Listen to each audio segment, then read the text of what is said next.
이야기 너무나 잘 아는 이야기입니다. 어린 우리 자녀들에게도 요나 이야기를 자주 들려주곤 하는데요. 요나의 주제는 우리가 사실 요나서 전체 말씀 속에서 우리가 잊고 살기 굉장히 쉬운 소명에 대한 이야기입니다.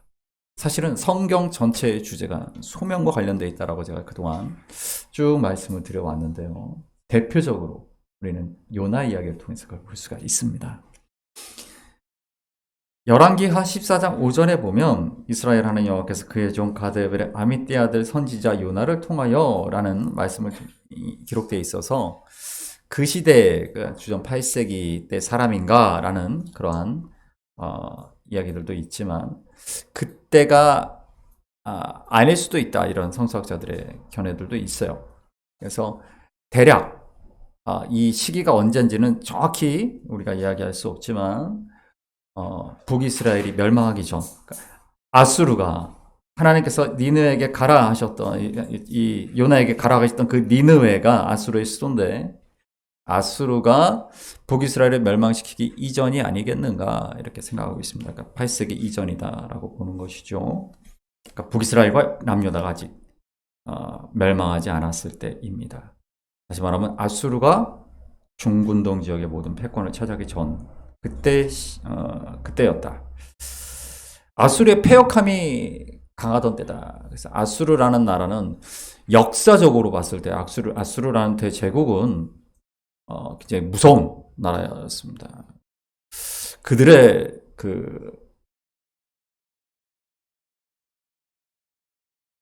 정복하고 다스리는 원칙은 잔인함이었어요. 잔인함으로 통치한다라는 것이었습니다. 그래서 그들에게 항복하지 않고 저항하다가 성을 점령하게 되면 그 성에 있는 사람들을 전부 다 매우 잔인하게 학살함으로써 다른 이들에게 공포심을 심어주는 그러한 나라였다라는 것이죠. 그들의 패역함이 하나님으로 하여금 심판을 선포케 하셨다라는 것입니다. 근데 요나서는 굉장히 특징이 있습니다. 우리가 요나서를 읽어보면 알겠는데 다른 예언서들은 보면 하나님의 말씀들을 쭉 기록을 하고 있는 반면에 요나서에는 하나님 말씀이 별로 안 나와요. 한 2줄 정도 나옵니다. 오늘 우리가 읽었던 말씀에도 보면은 뭐라고 나옵니까? 1장 2절에 볼까요? 1장 2절 너는 일어나 저 큰 성읍 니느웨로 가서 그것을 향하여 외치라. 그 악독이 내 앞에 상달되었음이니라 하시니라. 이 앞부분 나오죠. 뒤에도 3장 4절에도 또 나오지만 그러니까 사실은 하나님의 말씀에 대한 부분은 다른 예언서들에 적고 말씀을 대하는 하나님의 백성이 어떤 태도로 보이는가에 대한 이야기가 나와 있죠. 그래서 다른 예언서들 굉장히 다르다, 독특하다라는 것입니다. 근데 오늘 말씀을 읽어보면 굉장히 우리가 또 한 번 발견할 수 있는 새로운 부분은 뭐냐면 하나님과 이스라엘과 열방의 관계가 여기 드러난다라는 것이죠. 하나님께서 인간을 왜 창조하셨죠? 왜 창조하셨다고 했죠? 하나님이 윤진이를 왜 창조하셨다고 그랬지? 뭐 때문에?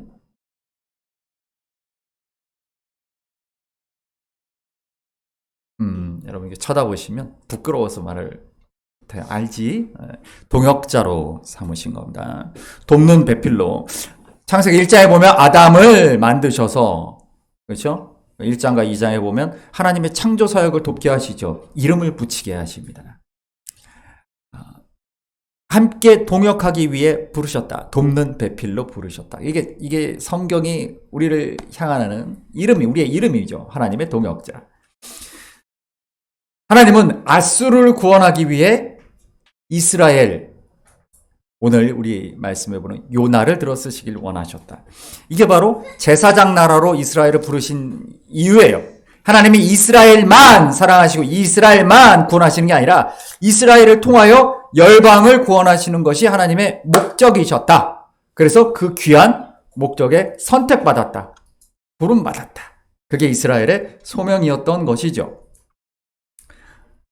소명자였던 이스라엘은 제사장 나라 역할을 해야 하는데 요나가 그 소명을 외면하는 모습이 오늘 우리가 읽었던 말씀 가운데 드러난다라는 것입니다. 열방을 향한 선교적 메시지가 드러나는 것이 바로 요나서입니다. 또한 요나서 전체의 주제는 두 가지로 볼 수 있는데, 첫 번째는 하나님의 백성은 열국을 위하여 부름받았다라는 겁니다. 나만을 위한 게 아니라 나를 통하여 나의 가족이, 나의 친구들이, 오늘 우리 에노니의 친구들이 이 자리에 함께해서 함께 예배하는데 바로 그것이에요.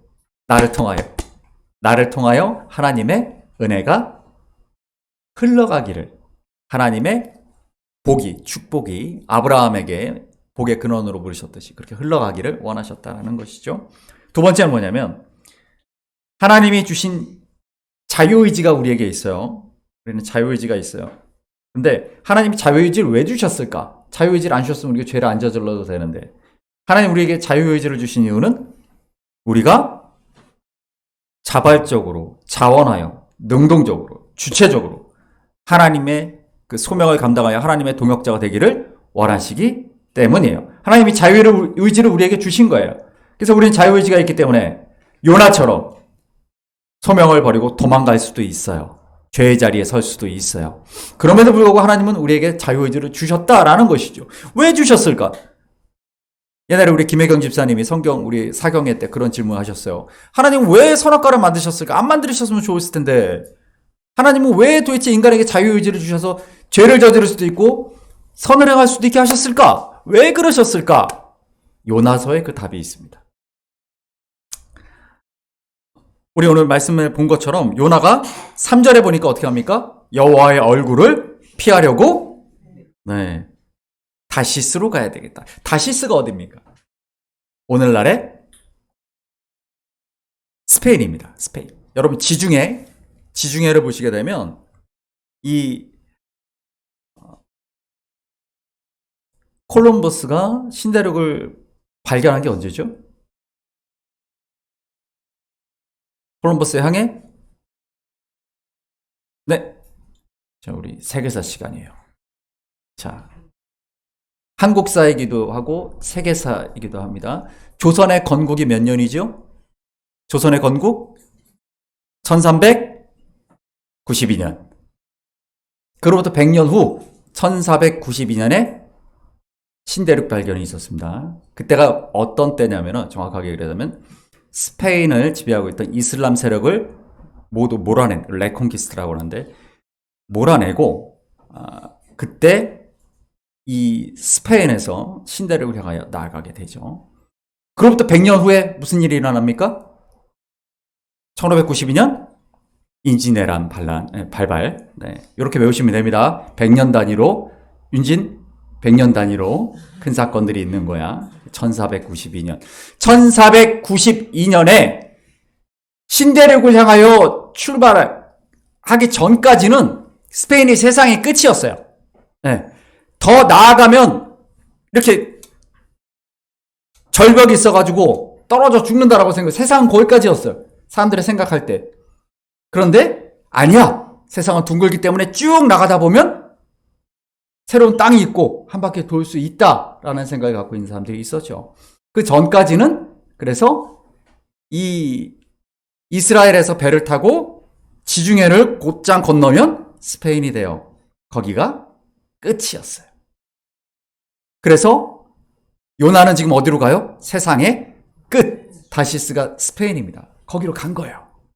거기 배 타고. 그러니까 가장 먼 곳, 그때 당시 사람들이 알 수 있는 세계의 끝, 다시스로 도망갔더라라는 이야기죠.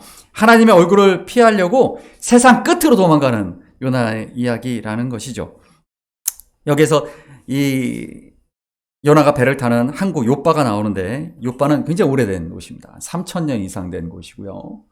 거기는 현재는 텔 아비브 요빠라고 불러요. 현대 도시로. 그런데 이 요빠는 굉장히 큰 의미가 있습니다. 우리 사진을 제가 몇 장 보여드릴 건데, 사진을 좀 보여주십시오. 네. 요빠는 야파라고도 하는데, 그 상징이 이게 요나의 물고기 같죠. 요나의 물고기. 이게 딱 상징입니다. 성지순례 가시는 많은 분들이 그 다음 사진 보여주십시오. 다음 사진. 그 다음 사진 보여주십시오. 네, 이 물고기 앞에서 사진을 찍습니다. 이 성지순례 가시는 분들의 코스예요. 그래서 우리 주원교회 우리 청소년들 중심으로 성지를 가게 된다면 여기서 이렇게 사진을 찍을 겁니다. 이 얼굴들에 여러분 얼굴이 있는 거예요. 이게 접니다. 네, 그 앞에 사진도 한 장 보여주십시오. 이게 저 뒤가 이분이 지난번 여름에 우리 함께 예배드렸던 그 목사님이십니다. 저에게 방문하셔서 이 뒤에 있는 게 베드로 기념 성당입니다. 이 요바에 어떤 일이 있냐면 사도행전 9장을 보면 베드로가 여기에서 그렇죠, 다비드를 살려내는 사건이 있었고요. 그리고 10장에서는 이곳에서 요 바로 밑에가 모두장이 피장이 시몬의 집입니다. 거기서 환상을 보죠. 하늘로부터 보자기 같은 그릇이 내려와 부정한 동물을 잡아먹으라. 고넬료를 방문하는 그런 이방인 선교가 시작된 곳입니다. 이스라엘이 아니라 이제 이방으로 나아가는 이방 선교의 상징이에요. 그래서 항상 이 자리에서 또 사진을 찍습니다. 네, 베드로 기념성당이 나오게 여기에 서서 여러분들이 사진을 찍을 거예요. 유나하고 지호하고 시은이하고 여기서 사진 찍을 거야. 언제가 될지 모르지만 한 2, 3년 후에. 그러니까 그만큼 요바가 중요한 곳입니다. 그 다음 사진도 한번 보여주십시오. 네, 그 다음이요. 네, 이게 요바의 현재 모습이에요. 굉장히 아름답죠. 요바는 수천 년의 역사를 갖고 있는, 지금도 중세 때의 모습을 그대로 갖고 있습니다. 골목마다 너무 아름답습니다. 그런데 요바가 지금 텔아비브 요바라고 부르는 이유는 이 뒤에 보이는 도시가 있습니다. 텔아비브라고 여러 번 말씀드렸죠. 사실상 이스라엘의 수도 역할을 하고 있어요. 각 나라의 대사관들이 다 여기 있습니다. 우리나라 대사관도 여기 있습니다. 가장 최첨단의 도시입니다. 세계 최첨단. 이스라엘이 과학적으로 굉장히 발전했죠. 가장 오래된 중세 도시와 세계 최첨단의 도시가 붙어 있어요. 네, 이게 텔아비브 요바입니다. 그 다음 사진 보여주세요. 그래서 이렇게 해안선으로 붙어 있습니다. 이 요바, 베드로 기념성당, 이게 텔아비브입니다. 이 한 자리에 수천 년의 역사가 다 있는 곳이죠. 여기가 벤구리온 국제공항이 있어서 이쪽으로 들어갑니다. 이스라엘을 들어갈 때 이쪽으로 들어가요. 그리고 마지막에 요바를 보고 나오는 거예요. 그런 코스입니다. 우리 청소년들 특히 잘 보세요. 여러분들 갈 곳입니다. 여기가 텔아비브 항인데요. 여기서 요나가 배를 타고 떠난 거죠. 약 2800년 전에 그렇게 출발하였다라는 이야기입니다. 결국 우리가 아는 바와 같이 큰 풍랑이 일었고 물고기 뱃속으로 들어가게 됩니다. 물고기 뱃속에 들어간 이후에 그는 3일 만에 하나님께 회개의 기도를 올려드리죠. 우리가 너무 잘 알고 있는 말씀이 나오게 됩니다. 우리 2장에 보면 그 말씀이 있어요. 2장은 물고기 뱃속에 있는 요나의 기도 이야기가 쭉 나옵니다. 그리고 3장에 넘어가게 되면 물고기가 요나를 토해낸 다음에 요나가 아수르 니느웨로 가서 하나님이 명하신 대로 외치게 됩니다. 재미있는 게 3장에 우리 한번 읽어볼까요? 우리 성경을 찾아보고 읽어보겠습니다. 3장 1절부터 4절까지 한번 읽어보겠습니다. 3장 1절부터 4절 읽어보겠습니다. 시작. 여호와의 말씀이 두 번째로 요나에게 임하니라. 이르시되 일어나 저 큰 성읍 니느웨로 가서 내가 내게 명한 바를 그들에게 선포하라 하신지라. 요나가 여호와의 말씀대로 일어나서 니느웨로 가니라. 니느웨는 사흘 동안 걸을 만큼 하나님 앞에 큰 성읍이더라. 요나가 그 성읍에 들어가서 하루 동안 다니며 외쳐 이르되 40일이 지나면 니느웨가 무너지리라 하였더니. 자, 요나가 사역을 하는데 어떤 마음으로 사역을 하는지 여기 보이죠? 니느웨가 얼마나 큰 성이에요? 3일을 걸어도 그냥 다 돌아보는 데만 3일 걸리는데 요나가 며칠 사역했어요? 하루 했어요. 하루. 얼마나 하기 싫은 것을 건성으로 억지로 했는지 여기 나오게 됩니다. 그래서 사실 2장에 나오는 그 간절한 기도는 그냥 물고기 뱃속에 있으니까 간절한 기도를 했을 뿐이고 요나가 근본적으로 바뀌지 않았죠. 억지로 했어요. 억지로. 그런데 5절을 읽어보겠습니다. 5절입니다. 5절 6절 읽습니다. 시작. 사람들이 하나님을 믿고 금식을 선포하고 높고 낮은 자를 막론하고 굵은 베옷을 입은지라. 그 일이 니느웨 왕에게 들림에 왕이 보좌에서 일어나 왕복을 벗고 굵은 베옷을 입고 제 위에 앉으니라. 그러니까 너무나 놀라운 것은 건성건성했는데 하나님이 역사하셨다는 걸 우리는 볼 수 있어요. 10절을 읽어볼까요? 3장 10절입니다. 하나님이 그들의 행한 것 곧 그 악한 길에서 돌이켜 떠난 것을 보시고 하나님이 뜻을 돌이키사 그들에게 내리라고 말씀하신 재앙을 내리지 아니하시니라. 아멘.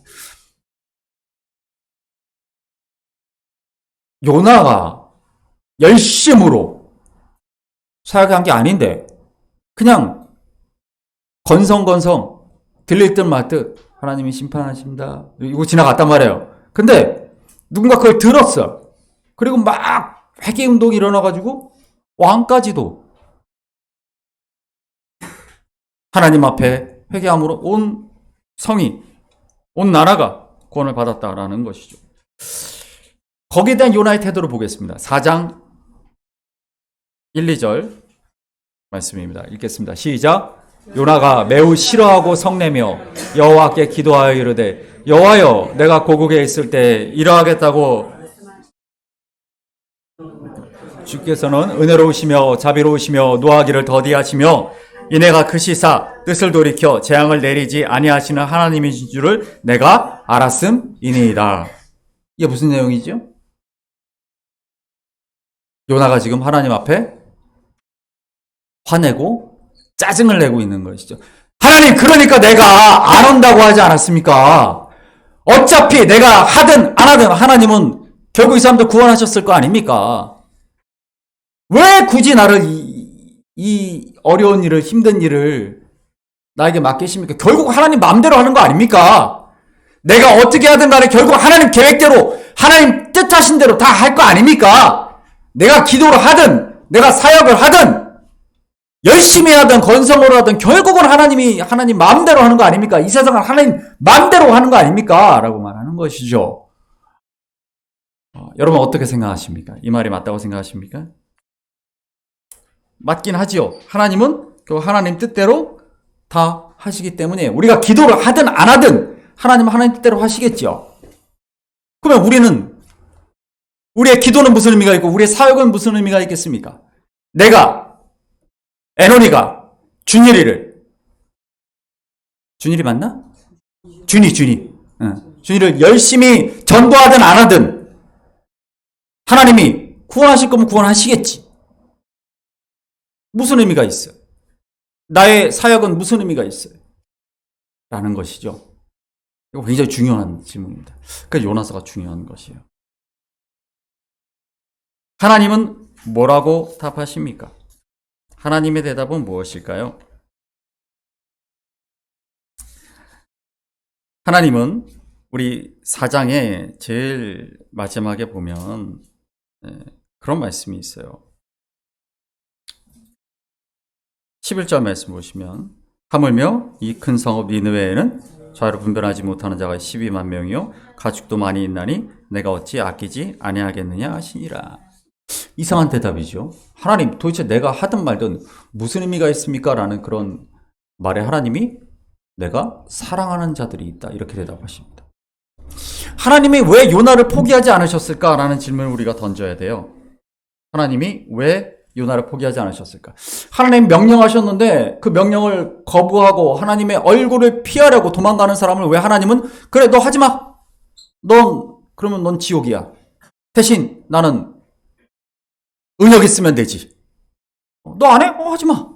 너 하면은 내가 상 주려고 그랬는데 하지 마. 그러지 않으셨단 말이에요. 왜 요나를 왜 안 포기하셨을까? 하나님이 기뻐하시는 것은요, 요나와 함께 하는 거예요. 여러분 성경을 읽어보면 하나님이 왜 나를 부르셨는가? 나와 함께 동역하는 것을 기뻐하시기 때문에 그런 거예요. 하나님이 왜 나를 버리지 아니하시는가? 하나님은 나를 사랑해서 부르셨기 때문에 사랑이 먼저예요. 사랑해서 부르셨기 때문에 일이 먼저가 아니고 사랑이 먼저예요. 그래서 너와 함께 일하는 게 나는 좋다라고 말씀하시는 거예요. 제가 여러분 아가서 말씀을 나누면서 아가서가 성경에서 가장 중요한 책이다라는 말씀 드렸습니다. 기억나십니까? 이 말씀이 있어요. 우리 아가서 말씀 함께 보겠습니다. 아가서 말씀입니다. 2장 10절입니다. 읽겠습니다. 시작. 나의 사랑하는 자가 내게 말하여 이르기를 나의 사랑 내 어여쁜 자야 일어나서 함께 가자. 아멘. 하나님이 가장 원하시는 건 하나님이 사랑하는 승효와 함께 가는 거예요. 하나님이 가장 기뻐하시는 게 여기에 있어요. 하나님은 그래서 절대로 에노니를 포기하지 않으신단 말이에요. 왜? 하나님은 에노니와 함께 동역하는 걸 기뻐하시고 즐거워하시고 그게 하나님의 기쁨이에요. 그게 하나님의 목적이에요. 그러니까 여러분 하나님이 우리를 일을 시키려고 부르시는 게 아니에요. 사랑하시니까 함께 동역하기를 원하시는 거예요. 그게 하나님이 우리를 창조하신 목적이고 부르시는 목적이에요. 그래서 예수님도 이렇게 부르십니다. 우리 말씀을 읽어보고 마가복음 1장 17절에 읽어봅니다. 예수께서 이르시되 나를 따라오라 내가 너희로 사람을 낚는 어부가 되게 하리라 하시니 아멘. 그냥 하나님이 오지요 너 내일 해 이렇게 하시는 게 아니죠. 나를 따라와라 나와 함께 가자 나와 함께 가자라고 부르신 거예요. 예수님이 제자들을 부르시는 방법이 그거예요. 나와 함께 가자. 오늘 이 자리에 있는 여러분들도 다 그렇게 부름 받으신 거예요. 하나님이 내 사랑하는 나의 딸 선유야 내가 너를 너무 사랑하여 너를 불렀다. 내가 너와 함께 하기를 원한다. 이게 부르시는 거죠. 그래서 우리는 왜 하나님이 요나를 굳이 포기하지 않으시고 그 폭풍도 일으키시고 물고기도 내놓으시고 이런 일들을 하는가? 그래놓고도 요나가 건성건성 니네웨 망합니다 이러고 다녔는데도 하나님은 역사하신 거죠. 왜요? 하나님은 니네웨를 구원하시고 싶으신데 그 일을 요나랑 함께 하길 원하셨기 때문에 그런 거예요. 요나서의 의미는 거기에 있어요. 하나님의 역사를 이뤄 나가시는데 우리를 필요로 하시는 이유는 우리가 능력이 많아서가 그런 게 아니에요. 요나가 능력이 많아서 하나님이 유나를 부르시는 게 아니야. 유나를 사랑해서 부르시는 거예요. 유나와 함께하고 싶으셔서 내 놀라운 일들을 내가 너와 함께하고 싶다. 주님 저는 능력이 부족합니다. 저는 입이 둔하여 말도 못합니다. 모세가 말할 때도 뭐라 그래요? 그게 중요하지 않아. 나는 너와 함께할 거야. 하나님 부르시는 거예요. 저는 가진 게 없습니다. 저는 건강하지 않습니다. 저는 배운 게 없습니다. 상관없어. 나는 너를 사랑하기 때문에 너와 함께하고 싶은 거야. 그래서 우리를 부르신 거예요. 내 능력이 중요하지 않아요. 내 가진 게 중요하지 않아요. 나를 사랑해서 나를 부르셔서 그래서 나를 포기하지 않으시는 거예요. 요나를 포기하지 않으시는 모습을 보시고 요나와 동역하시는 하나님의 모습을 보십시오. 여러분. 이게 그래서 성경을 소명의 눈으로 봐야 된다고 제가 계속 강조하는 것입니다. 오늘 우리를 향한 하나님의 말씀도 그래요. 하나님은 나를 절대 포기하지 않으시는데 나를 사랑하시고 나와 함께하기를 원하시기 때문이죠. 그래서 예수님이 이렇게 말씀하십니다. 마태복음 12장 30절 말씀인데 한번 읽어볼까요? 나와 함께 아니하는 자는 나를 반대하는 자요 나와 함께 모이지 아니하는 자는 해치는 자니라. 아멘. 그래서 정말 분명합니다. 잘하고 못하고가 중요한 게 아니에요. 함께하는 게 중요한 거예요. 예수님 편에 서는 게 중요한 거예요. 예수님과 동역하는 게 중요한 거예요. 요나가 니네는 멸망합니다 이러고 다녀도 건성건성 이래도 하나님은 그래도 요나랑 함께 일하기를 원하신 거예요. 그게 하나님의 계획이었어요. 그 작은 목소리로 하던 그 일이라 할지라도 그래서 하나님께서는 하나님의 부름을 받는 우리가 해야 될 답은 이거죠. 이사야 6장 8절입니다. 읽어봅니다. 내가 또 주의 목소리를 들으니 주께서 이르시되 내가 누구를 보내며 누가 우리를 위하여 갈까 하시니 그때 내가 이르되 내가 여기 있나이다 나를 보내소서 했더니 아멘. 그렇습니다. 그래서 성도는 부르실 때 아멘하고 나서는 겁니다. 내가 잘합니다 못합니다가 중요하지 않아요. 내가 시간이 없습니다. 괜찮아요. 요나가 많은 시간을 들여서 일했기 때문에 그런 역사가 일어난 게 아니에요. 역사하시고 이루시는 분은 하나님이에요. 그저 우리는 하나님과 동역하면 되는 거예요. 하나님 편에 서기만 하면 되는 거예요. 그때 하나님은 놀라운 역사 이루십니다. 우리가 예배에 대한 이야기들을 지금 계속 하고 있는데 내년에 특히 예배에 대한 부분이 많이 바뀝니다. 여러분 구약 성경에 보면 제사의 3요소가 있어요. 제사의 3요소가 있는데 첫 번째는 한번 보여주십시오. 예. 성전이 있어야 되고 제사장이 있어야 되고 제물이 있어야 됩니다. 그런데 그 3요소를 주님께서 이루셨죠. 요한복음 2장 19절 21절 보면 예수님께서 너희가 이 성전을 헐라 내가 사흘 동안 일으키리라. 유대인들이 이르되 이 성전은 40년 동안 지어놓고 너희가 3일 동안 일으키나 하시라. 그러나 예수는 성전된 자기 육체를 가리켜 말씀하신 것이요. 예수님은 성전이 되셨습니다. 두 번째 제사장이죠. 히브리서 10장 21절에서 21절 보면 하나님의 집 다스리는 큰 제사장이 계심에 우리가 마음에 뿌림을 받아 악한 양심으로부터 벗어나고 그러니까 예수님께서 제사장이 되셨다. 그리고 제물이 되셨다. 히브리서 7장 27절 8절에 보시면 그는 저 대제사장들과 먼저 자기 죄를 위하고 다음에 백성의 죄를 위하여 남마다 제사 드리는 것까지 할 필요 없으니 그가 단번에 자기를 드려 이루셨음이니라. 그러니까 예수님이 온전한 예배를 이루셨다. 제사를 이루셨다라고 하는 그분이 성전이 되시고 제사장이 되시고 제물이 되셨기 때문이에요. 그러면 오늘 우리의 예배는 어때야 되는가? 예배란 무엇인가? 예배는 성도가 하나님 백성이 성전이 되고 제사장이 되고 제물이 되는 거예요. 우리 말씀을 한번 볼까요? 에베소서 2장 22절 말씀입니다. 함께 읽습니다. 시작. 너희도 성령 안에서 하나님이 거하실 처소가 되기 위하여 그리스도 예수 안에서 함께 지어져 가느니라. 아멘. 누가 성전이에요? 우리가 성전이에요. 두 번째 베드로전서 2장 9절 말씀입니다. 읽겠습니다. 그러나 너희는 택하신 족속이요 왕같은 제사장들이요 거룩한 나라요 이는 너희를 어두운 데서 불러내어 그의 기이한 빛에 들어가게 하신 이의 아름다운 덕을 선포하게 하려 하심이라. 누가 제사장입니까? 우리가 제사장입니다. 마지막으로 로마서 12장 1절입니다. 읽습니다. 그러므로 형제들아 내가 하나님의 모든 자비하심으로 너희를 권하노니 너희 몸을 하나님이 기뻐하시는 거룩한 산 제물로 드리라. 이는 너희가 드릴 영적 예배니라. 아멘. 자, 성전과 제사장과 제물 이게 그대로 우리 예배에 들어온 거예요. 여러분 우리가 성전입니다. 그리고 우리가 제사장이고요. 우리가 제물이에요. 그래서 오늘 여러분 예배를 드리러 오셨는데 예배하는 이 시간에 우리 안에 성령이 있어야 합니다. 그래야 성전이에요. 두 번째, 예배하는 이 시간에 여러분 관객으로 있으면 안 돼요. 구경꾼이 아니라 제사장이 되셔야 돼요. 이 예배는 여러분들이 침례하는 예배입니다. 세 번째, 제물이에요. 예수님이 제물이 되셨듯이 우리가 제물이 돼야 돼요. 바울이 얘기한 거룩한 산 제물이 돼야 돼요. 내가 드려지고 가야 돼요. 그냥 왔다가 뜰만 밟고 가는 것이 아니라라는 말씀입니다.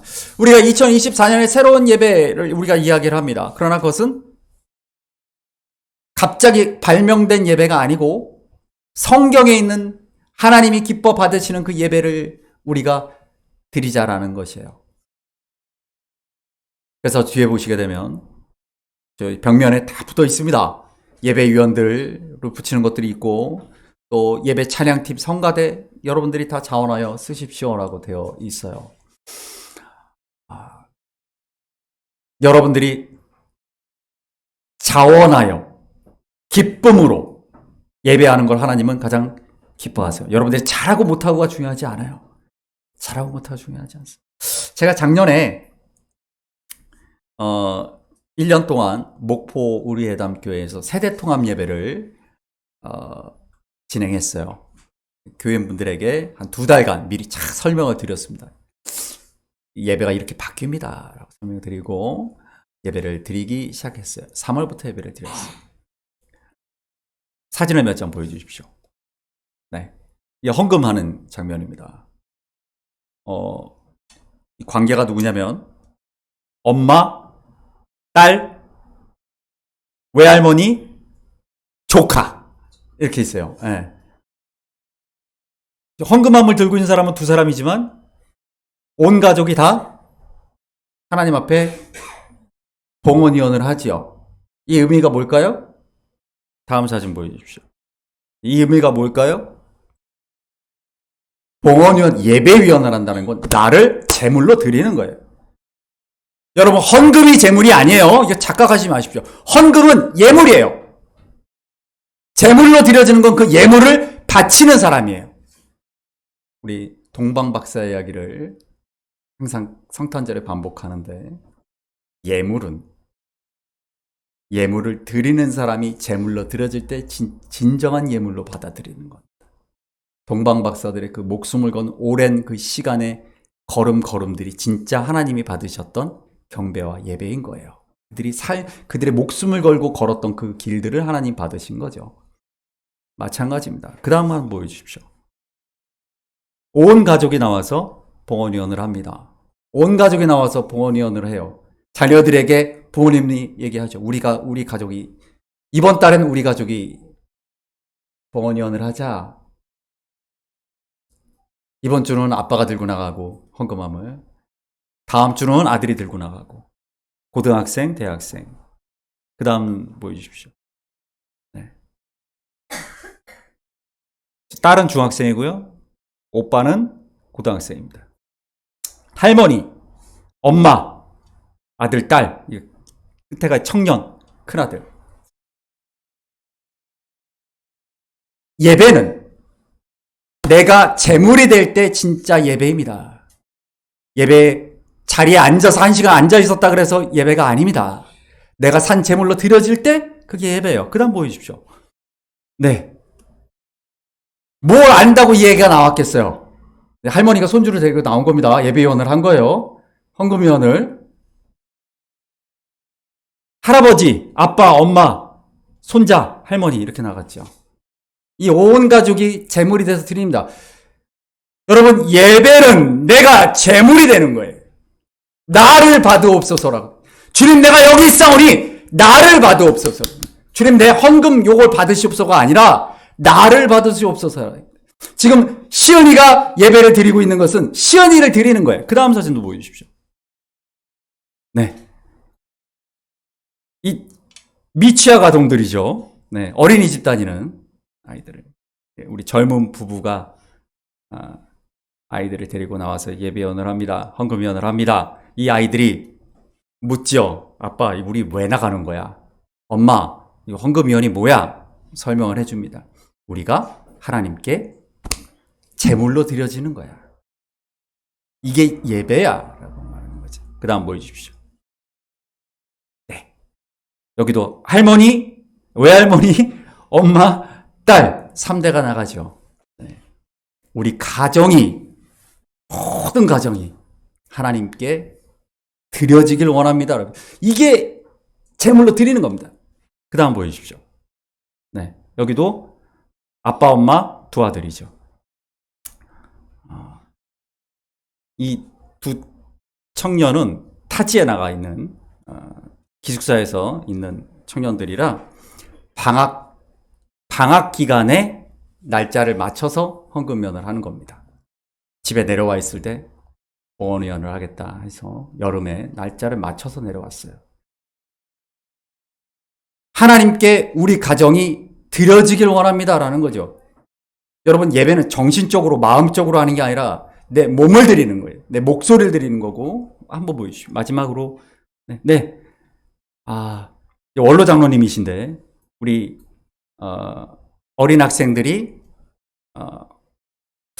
이게 둘이 친구예요. 예, 둘이 친구인데 우리가 하자 해서 두 친구들이 하는 겁니다. 두 친구들만. 그러니까 혹시나 어려움을 있을까봐 우리 원로 장로님이 옆에서 같이 서 주신 거예요. 그냥 서 있기만 하시는 거예요. 실제로 봉헌위원을 하는 건 초등학교 3학년 친구들입니다. 대예배에 초등학생들이 헌금위원을 하는 게 문제가 있을까요? 없어요. 전혀 없어요. 어린아이의 도시락으로 5,000명을 먹이시는 하나님의 예수 그리스도의 그 놀라운 사건은 우리 어른들이 예배를 드리는 거라는 그 교만을 깨뜨립니다. 어른들 몇천 명이 모여서도 골리앗을 움직이지 못했는데 그 소년 다윗을 하나님이 세우셔서 그 교만들을 깨뜨리십니다. 다음 보여주십시오. 아, 끝인가요? 한 장이 더 있었는데 제가 빠뜨린 것 같습니다. 네. 그 마지막 한 장에는 제가 원래 드리고 싶었던 거에는 또 이렇게 오랫동안 병을 앓고 계셨던 거동이 참 불편하신 휠체어를 타셨던 이 권사님이 또 휠체어를 타고 봉헌연을 하시는 장면도 있어요. 얼마나 은혜로운지 모릅니다. 얼마나 예배가 귀한지 몰라요. 예배 참여한 사람들도 은혜를 받지만 준비하여서 그렇게 가족들과 함께 예배에 참여한 분들이, 제가 이거 다 인터뷰했거든요. 그래서 다 논문에 제 실린 이야기들이라 다 인터뷰를 했습니다. 가장 은혜로웠던 것은 우리 가족이, 우리 이윤 집사님이 손 위에 손을 잡고 이렇게 하나님 우리를 받아 주옵소서, 나를 받으옵소서 하나님께 나아갈 때 그 걸음이 그렇게 은혜로울 수 없었다라고 말합니다. 그게 참 예배입니다. 사랑하는 여러분, 하나님이 요나를 부르시고 요나를 포기하지 않으시고 요나와 동역하여서 하나님의 구원 사역을 이루시는 모습을 통해서 우리를 부르시고 우리와 함께하기를 원하시고 바라시고 기뻐하시는 하나님을 봅니다. 그 하나님 앞에 우리를 온전히 드림으로 하나님과 동역하는 아름다운 소명자로 살아가는 우리가 되기를 간절히 소망합니다. 함께 찬양할 텐데요. 여러분, 주보에 있는 찬양입니다. 주님, 내가 여기 있사오니 나를 보내소서. 이사야의 고백이 오늘 우리의 고백이 되기를 소망합니다.